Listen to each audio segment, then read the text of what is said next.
നമ്മൾ ഇപ്പോൾ പഠിച്ചുകൊണ്ടിരിക്കുന്ന ബ്രോഷർ എങ്ങനെ ഉണ്ടാക്കാം, ബ്രോഷറിൻ്റെ പ്രത്യേകത, ബ്രോഷർ കൊണ്ടുള്ള പല ഗുണങ്ങൾ, നമ്മൾ അതിൻ്റെ ഡീറ്റെയിൽസ് ആയിട്ട് പഠിക്കാൻ പോയി. ബേസിക് തിയറി അത് നമ്മൾ കൃത്യമായിട്ട് ഓർത്ത് വെച്ചുകൊണ്ട് വേണം ഇതുപോലുള്ള വർക്കുകൾ ചെയ്യാൻ. അതിനുവേണ്ടിയുള്ള തിയറി വശങ്ങളാണ് ഞാൻ നിങ്ങൾക്ക് മനസ്സിലാക്കി തരുന്നത്. അതിൽ ഒന്നാമത്തെ what are the objective of creating a brochure? അതാണ് നമ്മുടെ മനസ്സിൽ ആദ്യം വരേണ്ടത്. What are the objectives? അതിൻ്റെ ഉദ്ദേശം എന്താണ്? വസ്തുനിഷ്ഠമായ അതിൻ്റെ ഉന്നം എന്താണ്? നമ്മൾ ഉദ്ദേശിക്കുന്ന ആ ബ്രോഷർ കൊണ്ട് എന്തിനാണ് അത് ബ്രോഷർ എന്നുള്ള ചോദ്യമാണ് ആദ്യം നമ്മുടെ മുമ്പിൽ വരുന്നത്. ആ ബ്രോഷർ എന്തിനാണ് ഇറക്കുന്ന ആ ക്ലയൻറ്റ്? ആ ബ്രോഷറിൽ എന്തെല്ലാം ഘടകങ്ങൾ നമ്മൾ ചേർത്താലേ ആ ബ്രോഷറിൻ്റെ ലക്ഷ്യം എത്താൻ പറ്റുള്ളൂ? ആ ബ്രോഷറിൽ എന്തെല്ലാം പുതുമകൾ കൊണ്ടുവരണം? ഇതുപോലുള്ള കാര്യങ്ങൾ അത് നമ്മൾ മനസ്സിലാക്കണം. രണ്ടാമത്, what is to be achieved? എന്ത് നേട്ടത്തിന് വേണ്ടിയാണ് ഈ ബ്രോഷർ ഉണ്ടാക്കുന്നത്? എന്തുദ്ദേശമാണെന്നുള്ളത് കൂടാതെ, അല്ലെ എന്താണ് അതിൻ്റെ ഉന്നമെന്ന് കൂടാതെ, ഇതിൽ നിന്ന് നേട്ടം കിട്ടുമെന്നും കൂടെ നമ്മൾ ഈ രണ്ട് ഘടകങ്ങൾ ബ്രോഷർ ഉണ്ടാക്കുന്നവർ ഓർക്കണം. പ്രധാനമായിട്ട് അത് ഒരു പ്രോഡക്റ്റാണ്, അത് വിറ്റുപോവുക, അല്ലെങ്കിൽ ഒരു സ്ഥാപനത്തിലേക്ക് ആളുകളെ കണ്ടിട്ട് കൗതുകത്തോടെ വന്ന് കാണാനുള്ള ത്വരയുണ്ടാക്കുക. എങ്ങനെയെങ്കിലും വന്നു പോയാൽ പോലും ചിലപ്പോൾ നമ്മളതിൽ നിന്ന് എന്തെങ്കിലുമൊക്കെ വാങ്ങിച്ചാൽ അവർക്ക് നേട്ടം. അപ്പോൾ നമ്മൾ ചെറിയ ബ്രോഷർ ഉണ്ടാക്കിയാലും ചെറിയ ആൾക്കാർക്ക് വേണ്ടിയിട്ട്, വലിയ പോപ്പുലർ അല്ലാത്തവർക്ക് വേണ്ടിയാണ് നമ്മൾ പുതിയതോടുകൂടി നമ്മൾ ഏറ്റെടുത്ത് ഉണ്ടാക്കാനാണ് പോകുന്നതെങ്കിൽ തീർച്ചയായിട്ടും നമ്മൾ അതിൻ്റെ ഉദ്ദേശം എന്താണ്, അതുകൊണ്ട് അവർക്ക് കൈവരിക്കാൻ വേണ്ട നേട്ടം എന്താണെന്ന് മുൻകൂട്ടി കണ്ടിട്ട് ഡിസ്കസ് ചെയ്തിട്ടൊക്കെയാണ് ചെയ്യേണ്ടത്. അതിൻ്റെ എങ്ങനെയൊക്കെ ചെയ്യണം എന്നുള്ളത് നമ്മൾ അതിനെക്കുറിച്ച് പിന്നീട് പഠിക്കും. പക്ഷെ ഇതായിരിക്കണം അടിസ്ഥാനപരമായിട്ട് ബ്രോഷർ ഉണ്ടാക്കുന്ന ഒരാളുടെ ലക്ഷ്യം. അതായത് what are the objective of the creating a brochure. രണ്ടാമത്, what is to be a achieved? എന്ത് നേട്ടം കൈവരിക്കാനാണോ, അല്ലെ എന്ത് ഉദ്ദേശം, അല്ലെ എന്താണ് അതിൻ്റെ ഉന്നം ഈ ബ്രോഷർ കൊണ്ട് എന്നുള്ളത് നമ്മൾ മനസ്സിലാക്കിയിട്ട് വേണം ഒരു ഡിസൈനിങ്ങിന് വേണ്ടി ഇരിക്കാൻ. A brochure is to be change people awareness, knowledge, attitude, behaviours. ആ ബ്രോഷർ ചെന്നാൽ അവർക്ക് അതിനെക്കുറിച്ച് അറിവുണ്ടാകണം, അതിനെക്കുറിച്ച് പുതിയ നോളജ്, അതിനെക്കുറിച്ച് ഇപ്പോൾ ഒരു അവെയർ ആദ്യം കിട്ടുക. ഇത് ഇന്ന സാധനത്തിൻ്റെ ഒരു ബ്രോഷറാണ്, അതൊരു കാറിൻ്റെയാണ്. പിന്നെ ആ കാറിൻ്റെ പ്രത്യേകതകളൊക്കെ എന്താണ് എന്നുള്ള നോളജ്, പിന്നെ ആ കമ്പനി നമ്മളെ കിട്ടുന്ന ആറ്റിറ്റ്യൂഡ്, ആ കമ്പനിയുടെ ബിഹേവിയർ, ഇതെല്ലാം നമ്മൾ ആ ബ്രോഷറിൽ കൊണ്ടുവരണം. About the content. ഇപ്പം നമ്മൾ അവിടുന്ന് ലോൺ ലഭിക്കുന്നുണ്ട്, കുറേ ഇൻസ്റ്റാൾമെൻറ്റ് അടയ്ക്കാം, പിന്നെ സർവീസ് ഉണ്ട്, ഇങ്ങനെയുള്ള വിവരങ്ങൾ. കാറിന് എക്സാമ്പിൾ എടുക്കുമ്പോൾ ബിഹേവിയർ, അവരുടെ സ്ഥാപനത്തിൻ്റെ സ്വഭാവം എന്താണ്, ഇങ്ങനെയുള്ള കാര്യങ്ങൾ നമ്മൾ ആ ബ്രോഷറിൽ ചേർത്തിരിക്കണം. In order to achieve the objectives. അങ്ങനെ വേണം ഈ ഉദ്ദേശം നമ്മൾ നിറവേറ്റാൻ. Effort has to be defined. The audience is preciously as possible.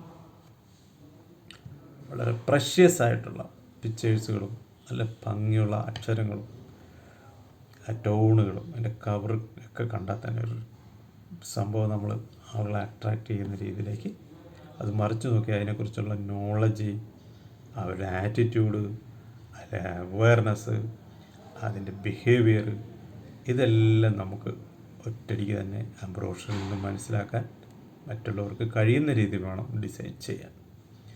There are several good reasons to develop a printing brochure. ഇങ്ങനെയുള്ള പല കാരണങ്ങളെ മുൻനിർത്തി നമ്മളെ ബ്രോഷറുകൾ മനസ്സിൽ കാണാവുള്ളൂ. റഫ് പേപ്പറിലൊക്കെ ആദ്യം ചെയ്യുമ്പോൾ ഇവിടെ ഇന്ന ലേഔട്ട് വേണം, ഇന്ന വേണം, ഇതിവിടെ വെക്കണം, ഇതിൻ്റെ ഗ്രാഫൊക്കെ ഉണ്ടാക്കി ചിലപ്പോൾ അവർക്ക് വലിയ ആർട്ടിസ്റ്റാണ്, അവരെ ഇപ്പം ബ്രോഷർ തരുന്ന കമ്പനിക്ക് തന്നെ കാണുമ്പോൾ ഞെട്ടിപ്പിക്കുന്ന രീതിയിലുള്ള അവരുടെ എല്ലാ കാര്യവും അതിനകത്ത് വന്നിട്ടുണ്ട്. സിമ്പിൾ ബ്യൂട്ടിഫുള്ളായിട്ട് അത് ചെയ്തിട്ടുണ്ട് എന്നൊക്കെ. സിമ്പിൾ ബ്യൂട്ടിഫുള്ളിന് വലിയ പ്രാധാന്യമുണ്ട് കേട്ടോ, അതിനെക്കുറിച്ച് നമ്മൾ പഠിക്കുന്നുണ്ട്. May audiences still appear print over new mediums. Print materials lend credibility to an issue, project or organization. Here are few tips of creation professional looking brochure and print to be web size where people can find more details. നമ്മളെപ്പോഴും ചെയ്യുന്ന സാധനങ്ങൾ ആ സ്ഥാപനത്തിൻ്റെ richness, ബ്രോഷറിൻ്റെ പല കാര്യങ്ങളുണ്ട്, paper വരെ, പ്രിൻറ്റിങ്ങിൻ്റെ style, professional printing, ഇതെല്ലാം നമ്മൾ നോക്കിയിട്ട് ചെയ്യിപ്പിച്ച് കൊടുക്കാതെ ആ ഉദ്ദേശിക്കുന്ന റിസൾട്ട് കിട്ടും. നമ്മൾ ഏതെങ്കിലും പ്രിൻറ്റിങ് കടയെ കൊണ്ട് ചെയ്യലോ, ഏതെങ്കിലും പേപ്പർ പ്രിൻ്റ് ചെയ്യലോ, ഓരോ പേപ്പറിനും നമ്മുടെ കൈ കിട്ടുന്ന പേപ്പറിന് നമ്മൾ ബ്രോഷർ കൈ കിട്ടുന്നൊരു സാധനം, അത് തന്നെ നെറ്റിലിട്ട് കൊടുത്താലും മറ്റുള്ളവർക്ക് അയച്ചു കൊടുത്താലും ഒക്കെ അവരതിനെ വളരെ ബഹുമാനത്തിലൂടെ ബ്രോഷർ സൂക്ഷിച്ച് വെച്ചിരിക്കുന്ന എത്രയോ പേര് എൻ്റെ കയ്യിലിരിപ്പുണ്ട്. കുറേ ബ്രോഷർസ് ക്യാമറസിലിരിക്കുക, ഞാൻ വേണമെങ്കിൽ നിങ്ങൾക്ക് കാണിച്ചു തരാം, അത് നോക്കിയെടുത്ത് തരാം, പിന്നെ കാണിച്ചു തരാം.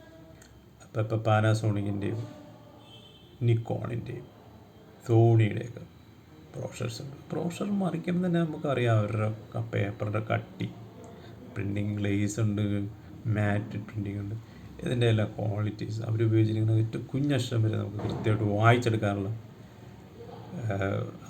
ടൈപ്സുകൾ.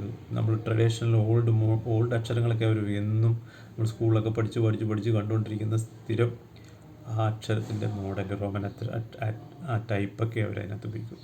കാരണം കാര്യം മനസ്സിലാക്കാൻ ഒരു വിഘ്നവും പറ്റുന്നത് സിമ്പിളായിരിക്കണം, ബ്യൂട്ടിഫുൾ പിക്ചേഴ്സ്, നല്ല പ്രിൻറ്റിങ്, നല്ല ക്വാളിറ്റി പേപ്പർ, ഇതെല്ലാം കാണുമ്പോൾ തന്നെ അറിയാം കമ്പനി ഉടായ്പല്ല, ഭയങ്കര സംഭവമാണ്. അപ്പോൾ ആദ്യമായിട്ട് പുതിയതായിട്ട് ഇറക്കുന്ന കമ്പനിക്ക് പോലും ഈ മാർക്കറ്റിംഗ് ബ്രോഷറിൻ്റെ പ്രാധാന്യം വളരെ വലുതാണ്. അത് ഡിസൈൻ ചെയ്യുന്ന നിങ്ങളുടെ ആ കഴിവ് ലോകത്തിൻ്റെ എല്ലാ ഭാഗത്തും ആളുകൾ കാണുമ്പോൾ അതിനകത്ത് പതിപ്പുണ്ട്. അപ്പോൾ നമ്മൾ കാണുന്ന ഏറ്റവും ക്ലിക്കായിട്ടുള്ള ഒത്തിരി ബ്രോഷേഴ്സുകളെല്ലാം ഇൻ്റർനാഷണൽ സ്റ്റാൻഡേർഡൈസ് ചെയ്തിട്ടുള്ള ലോകത്തിലെ മികച്ച ഡിസൈനേഴ്സ് ഡെവലപ്പ് ചെയ്തതാണ്. ആ നിലവാരത്തിലേക്ക് കണ്ടാണ് നിങ്ങൾ വളരേണ്ടത്, അത് കണ്ടാണ് നിങ്ങൾ ചെയ്യേണ്ടത്. അത് ചെറിയൊരു കാര്യം ചെയ്താലും അവരെ ഇതൊക്കെ പറഞ്ഞ് ബോധ്യപ്പെടുത്തി. വലിയ വലിയ കമ്പനിക്ക് ഇതൊന്നും പറയേണ്ട കാര്യമില്ല, അവർ ഏറ്റവും ക്വാളിറ്റി പ്രിൻറ്റ് ചെയ്യാനേ പറയുള്ളൂ. ചെറിയൊരു പുതിയ ആളാണ് വരുന്നെങ്കിൽ അയാൾ ആ ഒരു കാര്യത്തിലേക്ക് കൊണ്ടുവരുമ്പോൾ ഇതെല്ലാം പറഞ്ഞ് അവരുടെ പൈസ ഇറക്കിയാൽ ഒരു ബ്രോഷർ 50-100 രൂപ മുടക്കിയാലുണ്ട്. 1000 ബ്രോഷർ എടുക്കാൻ 50,000 രൂപ ഉള്ളൂ. പക്ഷേ അതങ്ങോട്ട് മേശപ്പുറത്ത് വെച്ച് കഴിഞ്ഞാൽ ചെല്ലുന്ന മാർക്കറ്റിങ്ങിന് ചെല്ലുന്ന ആളെ സംബന്ധിച്ചിടത്തോളം ബഹുമാനം കിട്ടും, ആ സാധനത്തിലേക്ക് ആളെ അട്രാക്റ്റ് ചെയ്യും എന്നൊക്കെയുള്ള എല്ലാ ബോധ്യത്തോടും കൂടി വേണം അത് ചെയ്യാൻ. നമ്മളിതിനകത്ത് professional looking brochures, print to website, ഇതിനൊക്കെ വേണ്ടി നമ്മൾ ചെയ്യുമ്പോൾ നമ്മൾ കുറച്ച് കാര്യങ്ങൾ മനസ്സിലാക്കുക. അതിൽ പ്രധാനമായിട്ടും size and format, consider the variations, ഈ 2 പോയിൻറ്റ്സുകളാണ് ആദ്യമായിട്ട് നമ്മൾ ഓർത്തിരിക്കേണ്ടത്. Traditional trifold 8.5 into 11 inches brochure in effective because it is relevant to inexpensive to print and easy to mail in a standard size 10 envelope.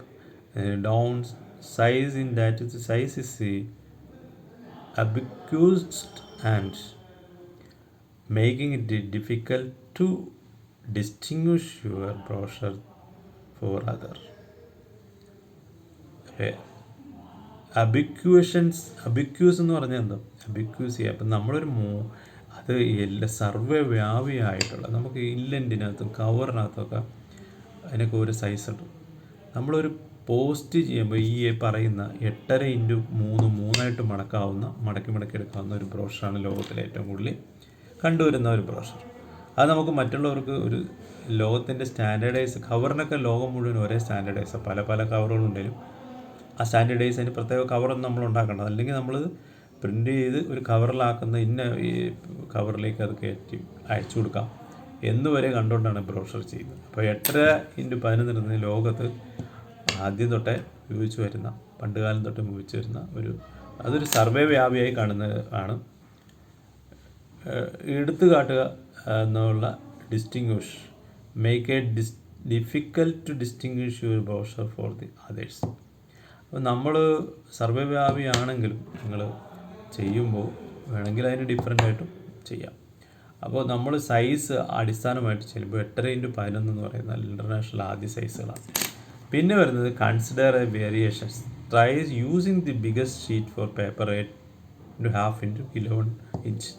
8.5 ഒരു സൈഡ് 8.5, ഒരു side 11 ഇഞ്ചിൻ്റെ നമ്മൾ പറഞ്ഞു, 14 ഇഞ്ചിൻ്റെ വേറെ സൈസ്. ഇനി അതിലും വ്യത്യസ്തമായ സൈസ് നമുക്ക് according to this key here to the images how to going to please attention grabbing headlines to teaser on the cover, some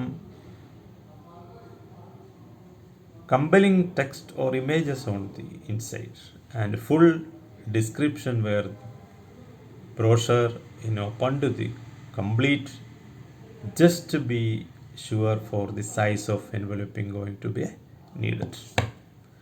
ചിലപ്പോൾ നമ്മൾ ഈ 8x14 ഇഞ്ചൊക്കെ കൊടുക്കും. എന്ത് കൊടുത്താലും കവറിൽ നമ്മൾ അതുമായിട്ട് കണക്ട് ചെയ്ത പിക്ചേഴ്സുകളോ പേരോ ഒക്കെ അടിച്ചിട്ടുള്ള കവറിൽ നമ്മൾ അയച്ചു കൊടുക്കുന്നത് തുറന്നാൽ തന്നെ പെട്ടെന്ന് തന്നെ കാര്യങ്ങൾ മനസ്സിലാക്കുന്ന രീതി ബ്യൂട്ടിഫുള്ളായിട്ട് അറേഞ്ച് ചെയ്തിട്ടുള്ള